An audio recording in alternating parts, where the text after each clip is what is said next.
Hey guys, Aaron Dorr here with the Missouri Firearms Coalition. The 2023 session begins very quickly, and with an enraged president having lost control of the House, the idea of executive orders and federal bribe money being used to advance federal gun control is a growing concern in red states like Missouri. I sat down recently with State Senator Bill Eigel talking about this threat and his bill for next session to address exactly this issue, guys. Watch the video, share it around, take action, and as always, we'll keep you informed.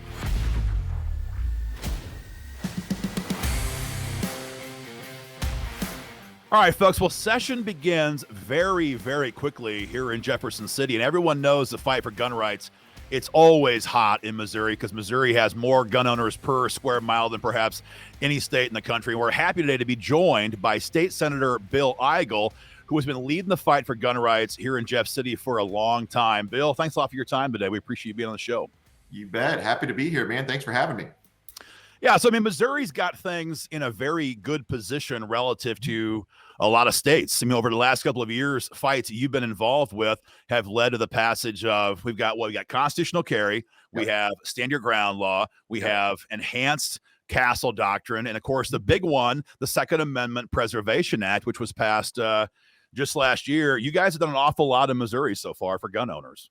Yeah, you bet. And I think that, protection of the Second Amendment, that's one of the reasons that Republicans came to power in the state of Missouri back in the early 2000s. If you recall, Aaron, Missouri used to be a very blue state. But what Missouri voters found out and citizens found out is that there came a point in the 80s and the 90s where folks that appreciated and wanted to defend their Second Amendment rights really had no place in the Democratic Party. That was one of the main drivers that actually moved Missouri from being a blue state to then a purple state and now a very bright red state. So we've done a good job so far of legislators going down to Jefferson City and making sure that we're doing everything we can possibly do to protect the Second Amendment. And you just listed off a lot of them there: constitutional carry, the Second Amendment Preservation Act. I got a chance to vote on that just a couple of years ago with my colleague, soon-to-be Congressman Eric Burleson. But that's right. There's still a few more things that we can do, and we're being aggressive about it.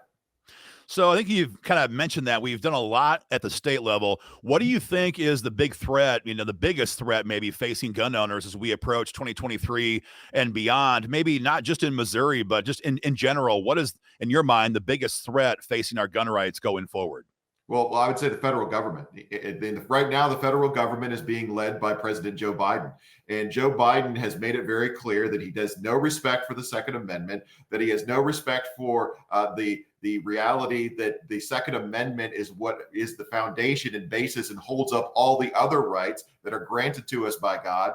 And if we don't find a way as a state to continue pushing back against the Joe Bidens of the world, then there's a lot of Democrats, there's a lot of gun grabbers out there that are going to use any opening we give them to come into our state and remove firearms from law-abiding citizens of this state. So we've got to push back.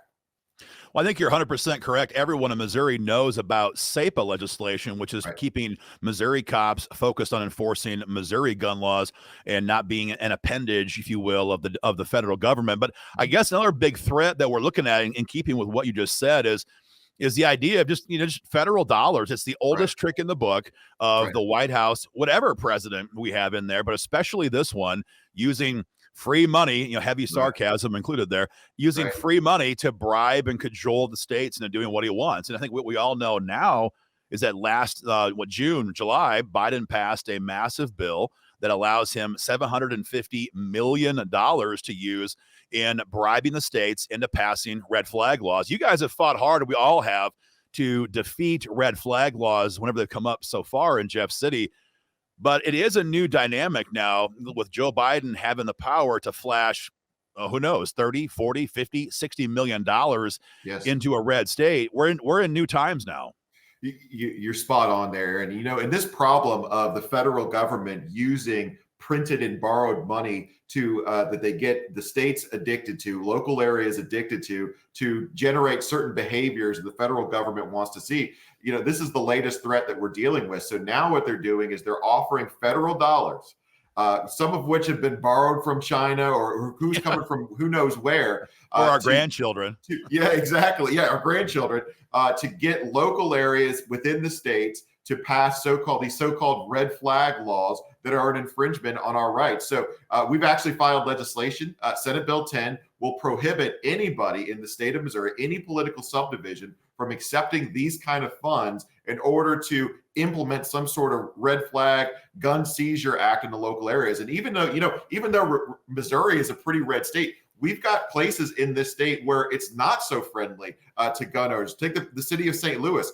The city of St. Louis right now is doing everything they can to take the rights of lawful abiding citizens who want to own a firearm. In fact, some of my Democratic colleagues have already filed legislation for this upcoming session that are going to require you to have a concealed carry permit just for owning a firearm in the city of St. Louis. So the attack never ends. And if these jurisdictions can get their hands on more federal money that are coming from Joe Biden that are just going to help them grab guns, they're going to do it. So our role as the state is to stand in the way of the Joe Bidens of the world and all the other gun grabbers, the liberal gun grabbers, and say, nope, we're not going to do that in Missouri. We're not going to give you a path to get into our communities and our neighborhoods and enforce this kind of infringement on the Second Amendment. So we've always got to be vigilant, and that's what we're trying to do. Well, I think what you mentioned is not new to anybody in Missouri, but maybe for those who are watching from outside the state, this growing dynamic of cities just flaunting the authority of the General Assembly and giving you guys the middle finger effectively and saying, we're the biggest, population base in the state. We're going to do whatever the heck we think is best. The hell with you. And we've seen that a lot in 2020 and 2021 with the COVID lockdowns and the mandates, all kinds of other issues. But when it comes to gun rights in Missouri, especially here in Missouri with SEPA in effect, we know for an absolute fact that if we don't have actual teeth in every law that you guys pass, especially when it comes to gun rights, you're going to see cities like St. Louis, Kansas City, Columbia, Springfield, a bunch of them just walk right over it. So what I think is the coolest part of your bill, besides banning red flag laws and the use of the reception of federal dollars to implement it, is you've put civil teeth in here, not just criminal penalties. Explain that again and why that's so important right now. Well, because it hits them where it hurts them the most, Aaron, and that is it takes the money. So if you create a civil penalty for creating, if a local jurisdiction tries to take money or create a red flag law, by creating a civil penalty, that's going to give a citizen like myself the ability to bring a lawsuit against that jurisdiction, and that's going to cost them money. And sometimes for a lot of these local governments who are growing out of control, that are spending all this taxpayer money, that are looking for any way to get more money into their bank accounts, threatening the cash flow is a great way to get them to make sure they're not overrunning and trampling your rights. So it worked great for the Second Amendment Preservation Act. I think it's going to work great for Senate Bill 10 when we're trying to get rid of the red flag laws that we're seeing come out of D.C. So you're absolutely right. And these are precisely the kind of teeth that we need to have in legislation to make sure local jurisdictions are not doing exactly what you described, and that's just thumbing their nose at the state. I think it's a growing issue, of course, not just in Missouri, but across the country. And what I think the power of the SEPA law that you helped us pass just last year is now being realized by lawmakers in states across the country, where this is a red state, for example. We have control. The blue cities might not like it, but by goodness, this is a red state, and you're going to follow the law. And what we're seeing more and more, all the way down to school board superintendents, up to city mayors, and all kinds of different layers of government, they're just jack full of little tyrants. And the power that we have in Missouri to enforce SEPA and the same power you're using now in SB 10, and that is the tool I think that's available to us as citizens going forward. Like you said, you hit them where it hurts. And if a county prosecutor will not do their job, we are bypassing those people, bypassing the Kim Gardners of the world, and saying the power is in the hands of the people. I think you nailed it on that. And if those local jurisdictions get the idea for 1 second that they can just go around the legislature that is standing in the way of all this gun grabbing going on around the country, they will do it. They will not hesitate because they actually have a double motivation. For the liberal politicians that are in charge of places like St. Louis City, not only can they get around the Republican supermajorities in Jefferson City, but then they can go straight and get dollars from their allies in Washington, D.C. to implement the kind of policies that quite frankly are devastating to areas like St. Louis City. And this could be related to the issue of guns, but really the unwillingness of those leaders in places like St. Louis City to defend the rights of their people are devastating for that area. People are leaving St. Louis City because that's not the kind of world they want to live in. So it's not our safe. message of defending rights is great, not just for St. Louis City, but it's great for everybody in the state of Missouri. So we're going to continue to protect rights. We're going to continue to stand in the gap. And this is what we got to do. Well, this just sounds excellent to our members. I know I watched a report yesterday. I'll forward it to you when we get done here, Bill, from a law enforcement journal at the national level who was doing a report on the fact that George Soros-funded prosecutors are now in power, and they cover 20% of the American population now. Wow. So they're in the great big metro counties across the country. Right. It's 20% of the American. So 1 in 5 Americans live in a jurisdiction where the chief law enforcement officer is a directly Soros-funded prosecutor who, of course, has a radical, lefty agenda when it comes to their version of law and order. And they also said that 40% of the homicides in America are now taking place in these counties where Soros-backed prosecutors are running the show. So I think your point is spot on. This is not just a dry academic conversation. We're not discussing the founding fathers and old documents about our freedom. This is very tangible. This is everyday life for people. I was in downtown St. Louis at the Arch with my wife, just walking around there just 2 weeks ago, and the people are scared. They're scared to walk around. They're scared to leave their cars anywhere in downtown St. Louis these days because these policies from Kim Gardner, and there's many other Kim Gardners like her all across the state, they have real life consequences to people. Yeah.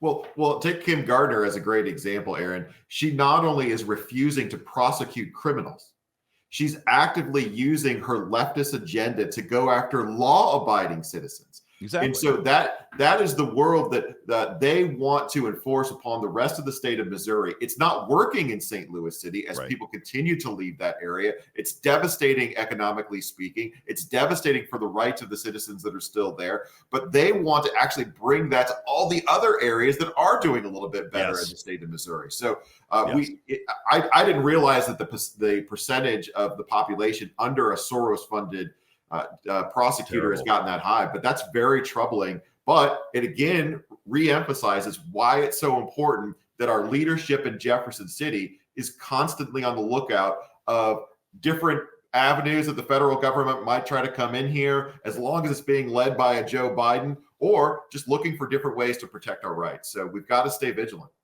Absolutely. Well, Senator Bill Eigel, thank you very much for your time today and for filing SB 10. Session begins early January. How can folks get more involved in helping to push this bill into law? So we've actually got a sign-up page on my website, Aaron, where folks can sign up to be a citizen co-sponsor of that bill. So if you want to be a citizen co-sponsor of Senate Bill 10, you can go to our website. It's letsgomo.org. There's a lot of things about different issues that I'm talking about on letsgomo.org, but we have a specific website where if you want to be a citizen co-sponsor so that I can use your information to put pressure on other legislators, go to letsgomo.org. There's a lot of, in fact, I think just in the past, I just put this up yesterday. We've already had 300 individuals sign up just in the first 12 hours of that link being available. So check out letsgomo.org and sign up to be a part of it. Well, thank you very much, Bill. And Bill, your point is very spot on. I want to make sure you folks that wasn't glossed over. He's talking about putting pressure on other lawmakers to help advance freedom. Not very many people in Jeff City willing to do that. So hit up that website. As always, you'll be hearing from Missouri Firearms Coalition folks with action links and all kinds of ways to join the fight. Session begins early next year. Get ready, guys. There's a lot at stake. We'll keep you guys informed. Thanks a lot, Bill. Have a great day. Thanks, Aaron. Talk soon.